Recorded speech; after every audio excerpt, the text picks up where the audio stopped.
baby. Yes, hi, sofa.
Hey, be nice. Come on, Beanster. Come on. Come on, baby kitty. Good girl. Okay.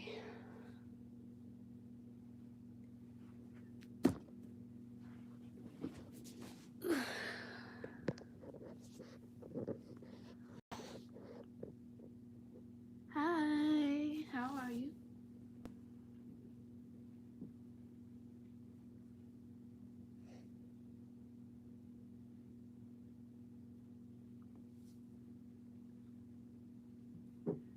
Hope you're doing good.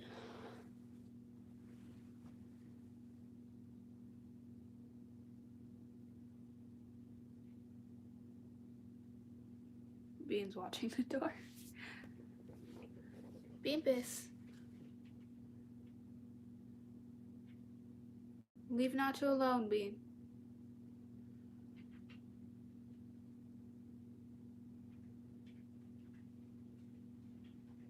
Strangest cat ever, I swear to God. You guys are falling again. God damn it. Oh my God.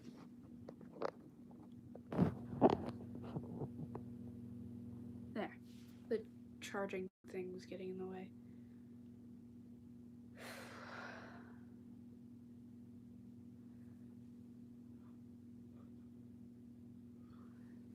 How's everyone's night or day?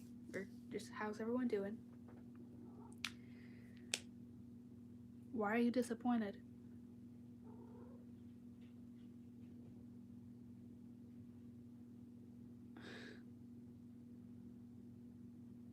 I can hear Sofa purring from here.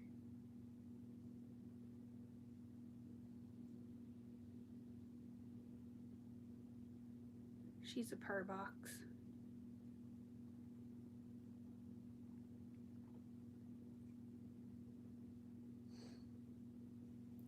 Minnie, you better be nice.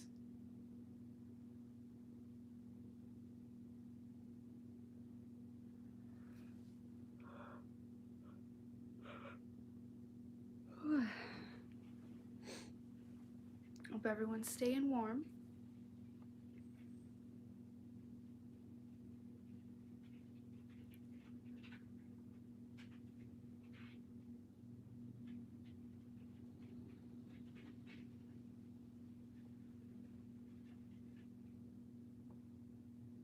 I don't know if you can hear that, but that little paw sound is Nacho running back and forth.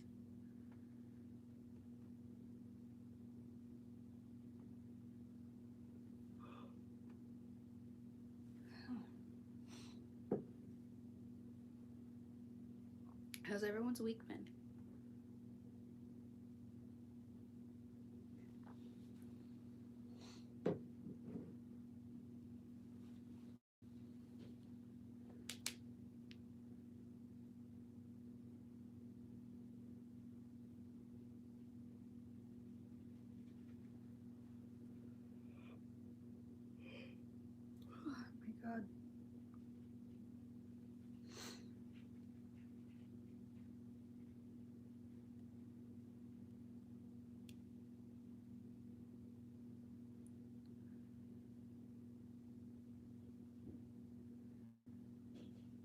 Bean.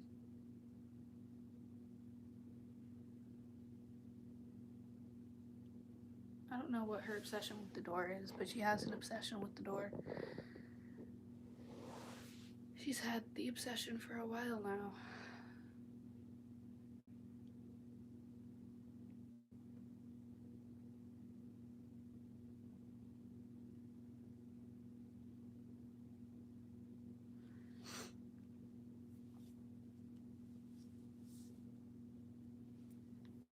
Who's texting me?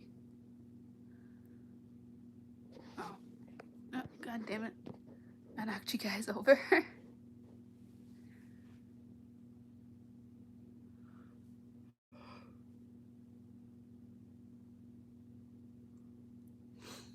Sorry, I'm yawning again. Oh, I'm sorry. I'm so sorry that you have to work on Christmas Eve.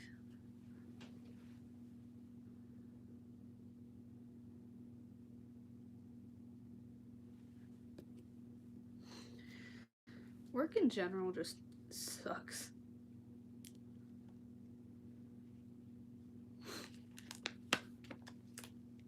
But before I pass out, I think we should get into the story. Grab a blanket, grab your story keeper's cup, a stuffy if you have one, maybe a pet, and snuggle up because it's story time. Leo stared at Wills over his cards. You're in love with her, aren't you? Right to the point, I guess. The three other men at the table turned in surprise. As one, their eyes shifted from the prince over to Riker, who stared at his cards, unruffled by the question. YouTube keeps telling me that I can do stuff that I already know I can do. Okay. To who are you referring to? Riker asked as he threw 2 cards face down to the side. 2.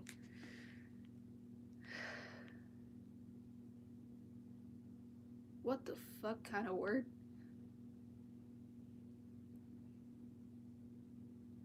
I've actually never seen this word, so I'm hoping I'm going to say this right. Sardonic? I hope I said that right. If I didn't. Hi, welcome in.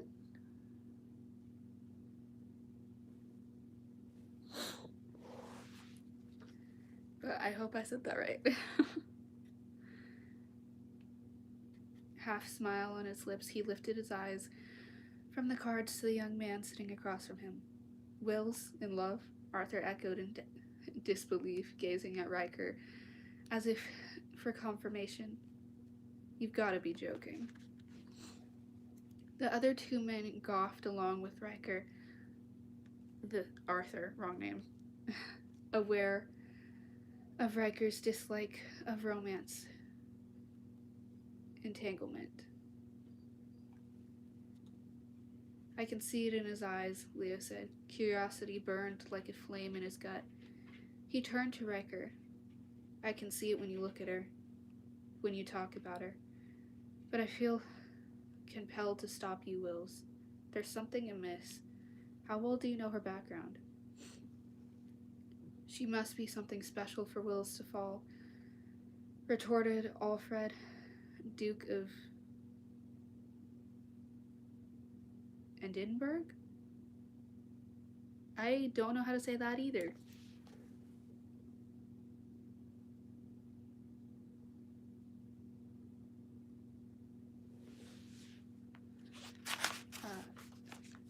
I feel bad because a lot of these names I don't know how to say. Leo and Arthur's older brother. Oh, I forgot there's 3 of them. What's her name? Do we know this amazing creature? Riker was expressionless as he shook his head ever so slightly, but Leo wasn't sure if it was in disbelief or in silent warning. Come on, Wills isn't us.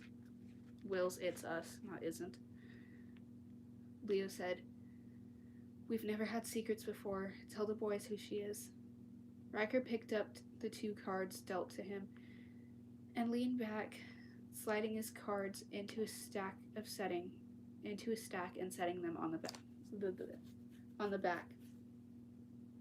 I skipped a line. On the table. He cocked his head as though measuring Leo's determination. I don't know what is wrong with the dog right now, sorry. You seem to be enjoying this more than me, Leo. And since I'm not even sure to who you're speaking, why don't you tell them and then we'll all know. Perhaps it's your own desires to which you're referring. The others laughed as Leo colored slightly. He should have known better than to verbally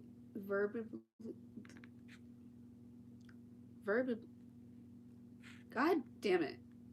Verbally ambush Wills. The man had a tongue like a viper when he was mad. Though one would never know by looking at his expressionless face. Why, it's Elizabeth Dunbar, of course. Leo said he hated to admit he enjoyed the sound of her name as it rolled off his lips. No need to be coy, Wills. Arthur jerked his head up in surprise. The enchantress from the masked ball. The girl you drenched with wine. I love how that's just what everyone remembers. The enchantress, Riker repeated with a chuckle. So enchanting she can steal your heart from you when you're not looking, Leo. He grinned as he waited for Leo's response. No, not me, you.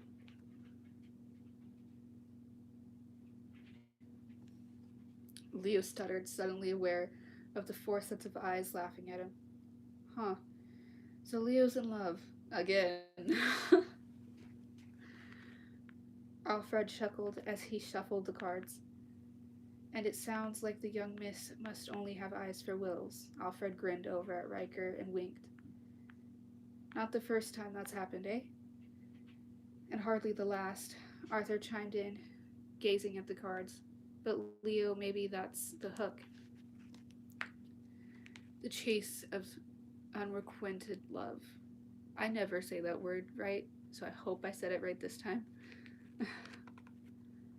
It's not me, I tell you, Leo sputtered.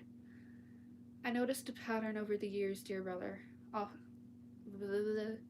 Arthur grinned. In case you haven't noticed, it's not a successful business model. They all laughed as they laid their cards down and Arthur lifted his gaze to Riker. And what do you say of the fair maiden, Wills? Do you find her as enchanting as Leo, or just a passing fancy? Riker's lips lifted in a small half smile as he took his turn, shuffling the cards. Okay, who just texts me right now? Oh my god. Again, only when I'm live, I swear.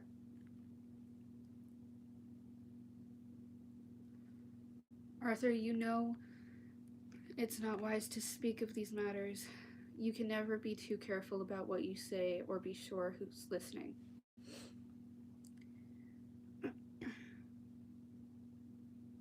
I honestly don't like when they do this to words because it just doesn't sound right. So I'm just gonna replace it. He moved back in his chair. But I need a break from this enlightening conversation. Somebody keep him here. He pointed at Leo. So he can't follow me and make other outrageous accusations until I return and have the support of your voices of reason. The others laughed as Alfred reached over and clamped a firm hand on Leo's wrist. We shall keep him here if we have to wrestle him to the floor. Hurry up and get back through, or the cards will go cold. Oh, now my neck pops. Riker snapped off the smart salute A smart salute with a wink at Leo walked out of the room. Are you sure you don't want to stay? It's past midnight. Leo stood on the steps with Riker as they waited for his carriage to be brought around. The snow was falling, the ground and trees covered in a frozen layer of white that sparkled as the temperature dropped. Again, there's always something magical about snow and rain, and I kind of love it. I've taken your money, Leo. Oh, I hardly want to push my luck with your hospitality, too. Riker laughed. Hi! Merry Christmas! Besides, the snow is still falling. If I want to get home, I should go now. Not just my money, but everyone else's, too. Do you ever lose at cards? Leo grumbled good-naturedly. But seriously, you do know you're always welcome here. I miss having the chance to talk with you. You've had all night to talk to me. What more could we talk about? You're not telling me something, Wills. I can feel it. And I suspect it involves Elizabeth. Leo slid his hand into his pockets and raised his chin. I don't know what it is, but I will find out. Well, let me know when you do. For now, I'm going home. Leo stood on the steps watching the coach roll away into the night. Damn Wills, anyway. He didn't know any more now than when the evening had started. He crossed his arms across his chest to ward off a cold breeze and tapped his fingers as he thought. Ever since that bloody ring had gone missing, things hadn't been right. Whether Wills liked it or not, he was going to get some answers. I need tea. Hang on, give me a second.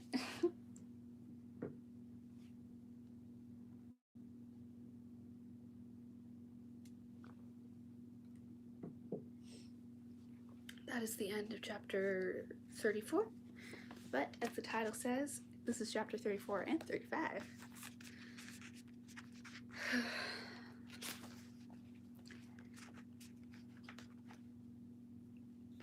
Tiki stood hidden among the trees in the center of Grosvenor Square. Again, I think that name changes every time I do this, but she shivered again, whether from cold or fear, she wasn't sure. The snow, which continued to fall in a thick blanket of white, had quickly soaked through the thin soles of her boots, and she'd walked from the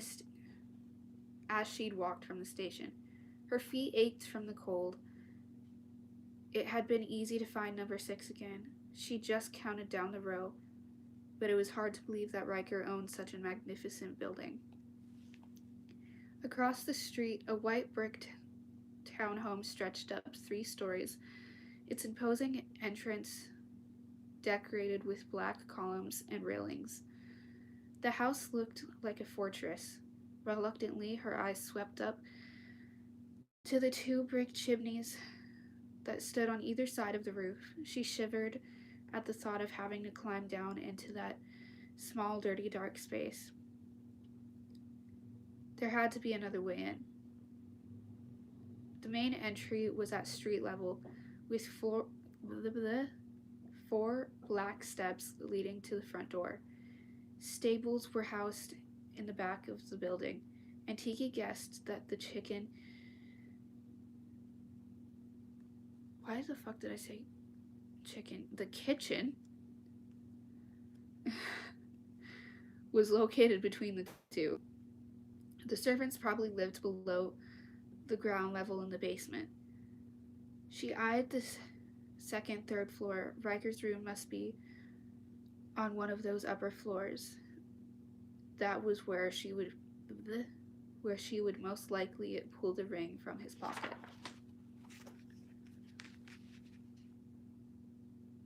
A small wrought iron gate enclosed the front courtyard of each home, since the buildings shared common walls and were joined together in a row down the street. She couldn't just walk in the front door. She would need to go around the back and try and get in that way. My brain is slowly stopping. A clock chimed the hour of midnight in the distance. Riker would surely be home soon. She needed to hurry. A shred of doubt crept in. Maybe Riker wouldn't come home. She pushed the thought away. She needed to find a way in and wait for him. Whether it was tonight or tomorrow or the next day, she would be ready. On impulse, Tiki ran across the vacant street. Hi, welcome in. Okay. And pushed through the short wrought iron gate. I really hope I'm saying that right. To the entrance, the hinges protesting with a screechy groan. Her heart raced as she ran up the stairs and pressed the latch.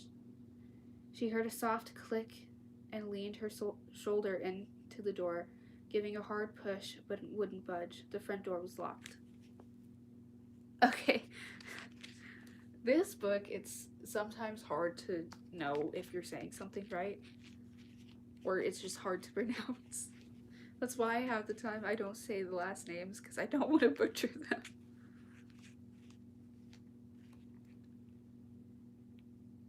Behind the house, Tiki approached the back entry. Through the alley, staying in the shadows of the trees as she drew near. The big double doors to the coach house were open, presumably waiting for Riker's return. She crouched behind a tree, watching the coach house for activity, but no one was about this time of night. Tiki took a deep breath and snuck in through the doors. My brain is not working. The black shadows within the stables swallowed her as she entered.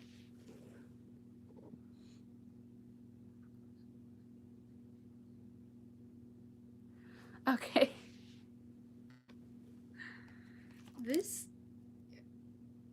I have no idea if they normally speak like this with these big of words sometimes. With this book, I've said this before, sometimes I have just never had to spell the word, so it takes me a minute to figure it out. Or two, I have, for some reason, never seen the word before. Anyway. Tiki stretched her arms out and felt her way along the side of a coach parked in the garage, her boots quiet on the hay strewn across the floor. She could hear the shuffling snorts of several horses. She approached another door at the end of the large room and fumbled for the latch. With a deep breath, she turned the lever and pushed the door open, a crack to peer in. A harness room. Leather bridles and reins in an assortment of sizes and lengths were hung neatly along the wall. The smell of tanned leather filled the air, and Tiki inhaled the fragrant scent as she eased her way through the room. She had taken riding lessons as a young girl, and she had loved every minute of it. The rich smell of leather brought back fond memories. She entered my god. Multiple T's for me in like one sentence to say is just always hard for some reason. She entered the townhouse through the back door and paused in a landing area. One doorway opened onto a pantry, another into what the fuck? A culinary? Culinary? We'll go culinary, makes more sense. Is that correct? Probably not. She tiptoed through the rooms, her boots tapping softly with each step on the hardwood floors. "Sir, is that you?" a male voice called. Tiki jerked through the doorway and pressed herself flat against the wall as the butler climbed the nearby steps from his apartment. She stood frozen, her eyes measuring the distance back to the door, trying to decide if she could escape should he spot her. Same. Sometimes I say it how it's spelt, but that's wrong sometimes, so I just assume now. Or I just go with what makes more sense. Master William? The butler's footsteps came to a stop at the top of the stairs. He held a candle high to light the way, its flames casting wavering shadows against the wall. Is that you? The silence seemed to shout at Tiki. She held her breath, praying he wouldn't see her dark figure hiding there. Bloody rats, the man mumbled as he turned and went back to his quarters. Tiki released a sigh of relief. She pulled her boots off and tucked them inside one of the cupboards and then tiptoed from the kitchen in bare feet. In a lot of cases, depending on the type of floor you have, it's actually louder to not have shoes.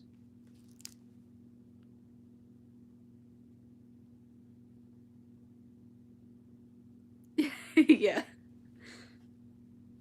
Okay.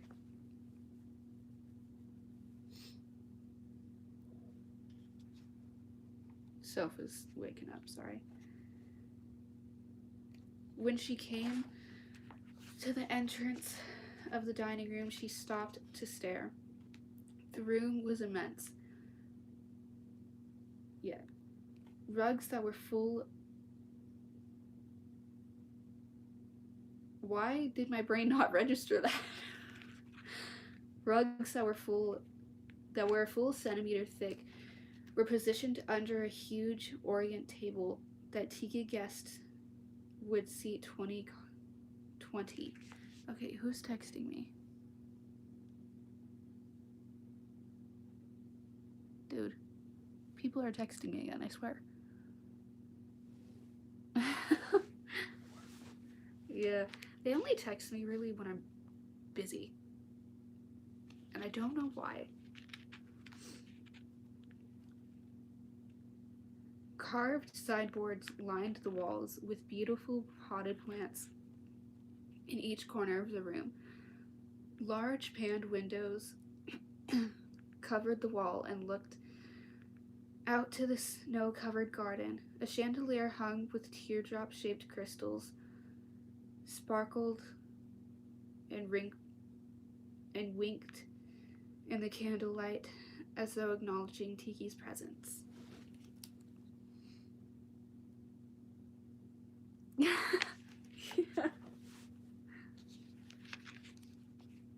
Tiki stared in awe. Maybe someone who owned things this beautiful needed someone as breathtaking as Larkin to finish it off.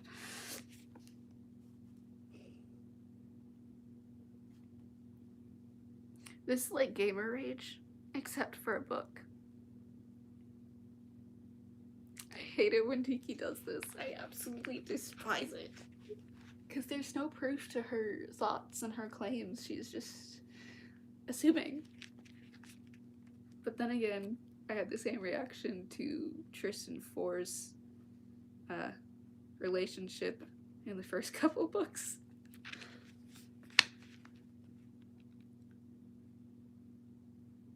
With a quick look over her shoulder toward the butler's stairs, Tiki moved through the dining room, letting her fingers trail along the backs of the chairs as she passed. The light of the moon reflected off the white snow that covered the trees and ground, casting a surprising amount of illumination through the windows, depending on how big the windows are.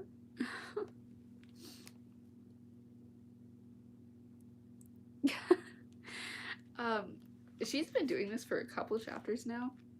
She's assuming that he likes Lorcan and just played her. But there's no proof of that.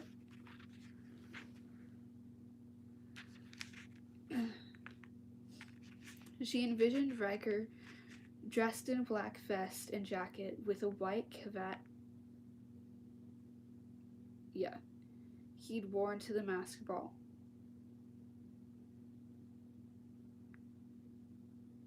Oh, it's the dog. Sorry.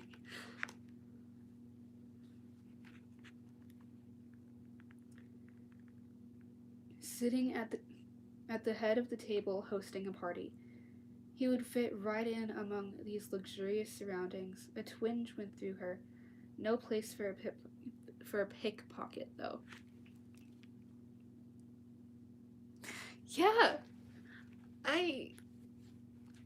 especially what happened a couple chapters ago, because it was like leading up to that, but at the same time it kept like making you think that it wasn't gonna happen, and then it happened, and now she is just back to assuming things.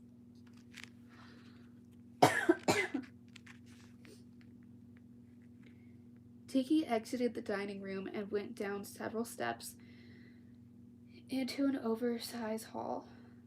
Rich wood paneling stretched to the ceiling, giving the room a cozy feel of a den. She could see another set of stairs, much grander than the first, with an orient wrought iron handrail, leading the way to the second floor. Reading the description of his house, I'm just imagining the Duke's house from Bridgerton. I don't know why I'm imagining that house, but it kind of fits in this book. Tiki eyed the stairs. Riker's bedroom had to be on one of the upper floors. She hurried up the steps, her bare feet quiet on the wood floors, afraid to be caught in a spot where she couldn't hide. She turned in the landing. What? My brain's not making the sentence make sense, but we're gonna go with it. She turned in the landing and took the stairs two at a time. At the top of the stairs, she turned left and followed the hallway to two other rooms that appeared to be drawing rooms. Retracing her steps, she went past the staircase and found herself in another immense room. Several crystal chandeliers sparkled from the ceiling. This room, however, was devoid of furniture, with the exception of several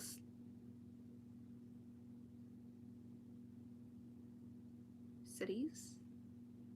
I have no idea what that word is. Again, for some reason, I've never seen it before. So, that lined the walls with a start. With a start, Tiki realized that the room was used what the room was used for. It was a ballroom. Okay, dude. Again with the texting.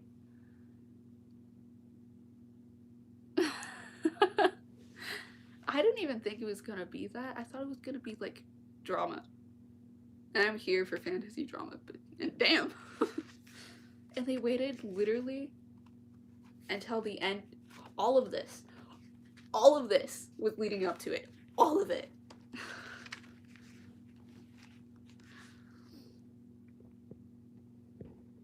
How's it spelled? I have to find it again. I don't even know where it was.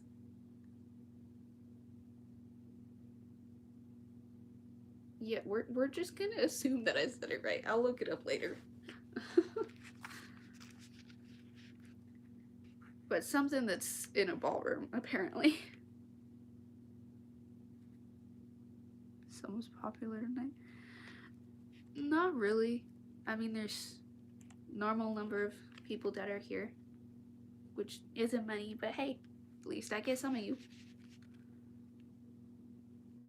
She tried not to stare at the lavishness of glint-framed paintings and mirrors that lined the walls as she hurried through.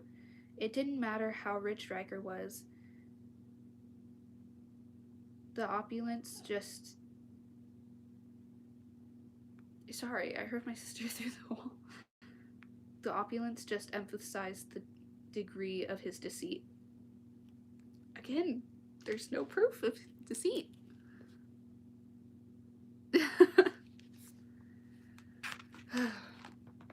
Oh.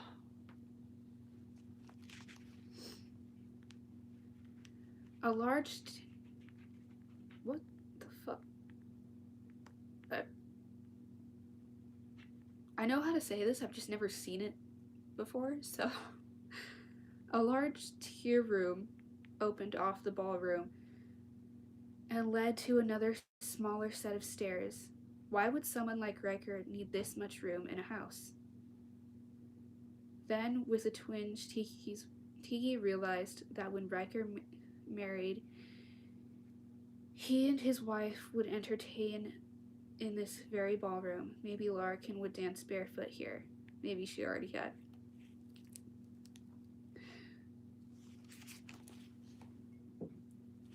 I need tea.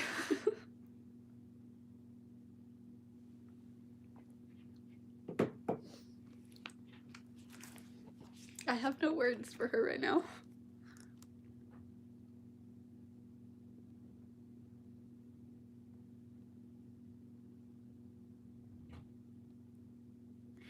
Yeah, I'm always proud when I see you guys,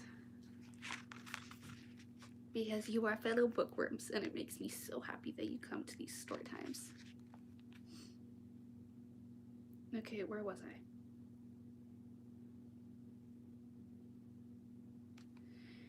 Tiki hurried on, annoyed at herself for letting her imagination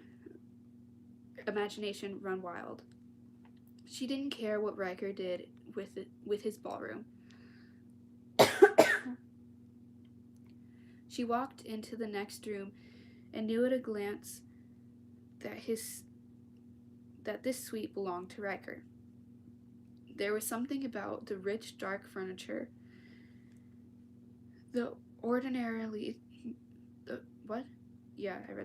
manner in which the room was arranged that reminded her of him.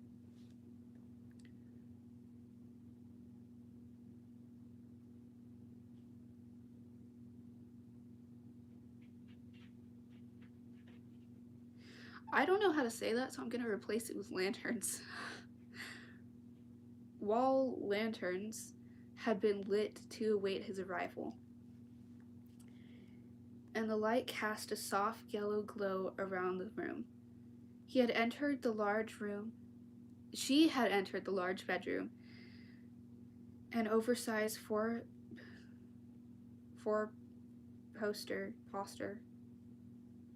bed to one side, with a small alcove, the windows beyond that. Across the room from her stood a tall chest of drawers, and to her left a passageway. She crept across. My brain is not working right now. She crept down the passageway, glad for the lanterns that had been lit in anticipation of Riker's return. Oh, I already read that.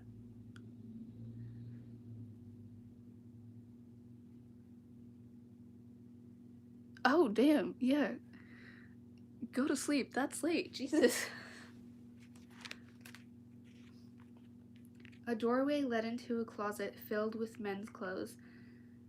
Hanging neatly in rows, she continued down the hall into a cozy living room. A fire burned low. Fuck. In the grate, the coals glowing orange. Tiki retraced her steps to the bedroom and glanced around. A book was open on one side of the table next to the bed. Curious, she turned it over to read the title. She gasped as she read the words, Oliver Twist. She dropped the book back on the table with a bang. Frightened that she had roused someone in the house with the noise, she jerked around, looking for a place to hide. Though it was a big room in the shape of a rectangle, She couldn't see a place where Riker might not spot her when he entered. On impulse, she lifted the thick quilt that draped down on both sides of the large bed and measured the space underneath the frame. Too tight, she wouldn't fit. Something's gonna happen. I know something's gonna happen. Something's gonna happen. She whirled around and surveyed the room again. Long drapes were gathered on each side of the 3 windows. In the alcove, she eyed the dark, damask fabric. I really hope I said that right. The great swaths of material were enough to hide her. She hurried around the bed and slipped behind the curtains, making sure her feet were covered. Convinced she was in a safe spot, she slid her back down the wall and wrapped her arms around her knees to wait for Riker's return. Approaching footsteps jarred Tiki awake. Riker was home. She scrambled to her feet and readjusted the drapes to disguise her body. She pressed her back to the wall, barely daring to breathe. He walked into the room and let out a tired sigh. One by one, his shoes clunked to the floor. Tiki was rigid behind the scene of fabric, straining to hear every sound. Riker's muffled footsteps moved toward the chest of drawers. I can't talk right now. My brain. His pocket watch on the other miscellaneous items clattered as they were dropped onto the wooden surface. Fuck. Okay. This just strengthens her delusions. And you, my little beauty, Riker said in a low voice. It's been a lot of work. I hope you're worth it. He's talking about the ring, but Tiki doesn't know that because she can't see. She's hiding. Tiki heard a clink of metal landing on the wood. Riker sighed again, and Tiki could picture him running his hand through his hair. Then his footsteps became fainter as he headed down the hallway toward the closet. What bedroom needs a hallway? Yeah, again, definitely picturing the Duke from Bridgerton's house in this. Now was her chance. Tiki peeked around the edge of the curtain, down the hallway. Another door closed.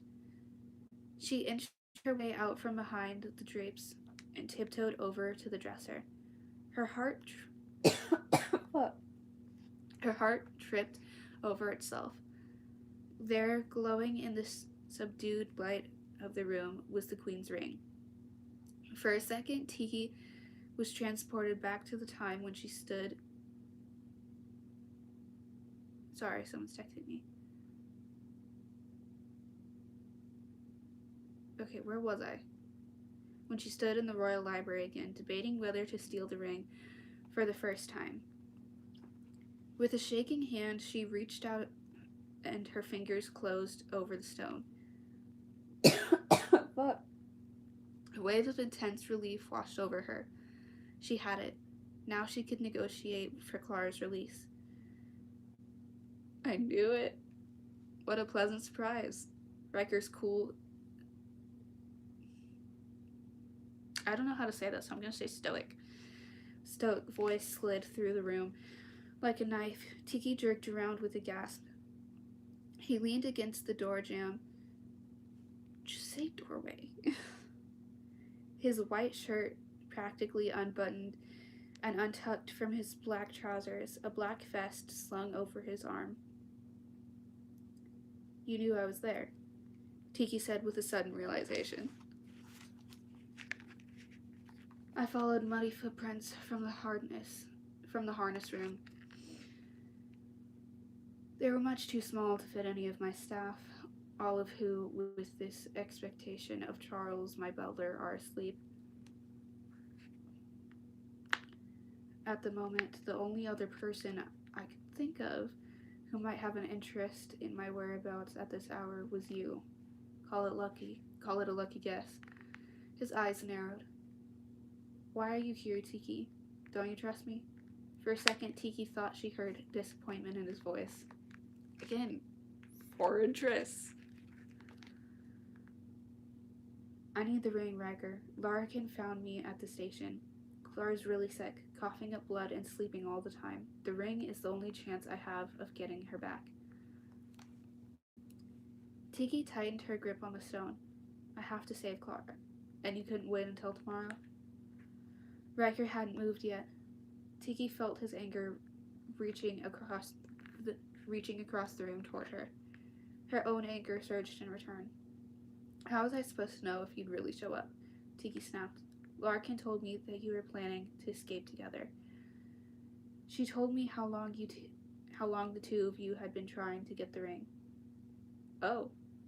When did that happen? Larkin didn't say shit. She gripped the ring tighter. I couldn't take the chance that she wouldn't return Clara. Just don't know who to trust, do you? Tiki bit back a gasp as Larkin entered the room. Oh, shit. Okay. That is the end of chapters 34 and 35.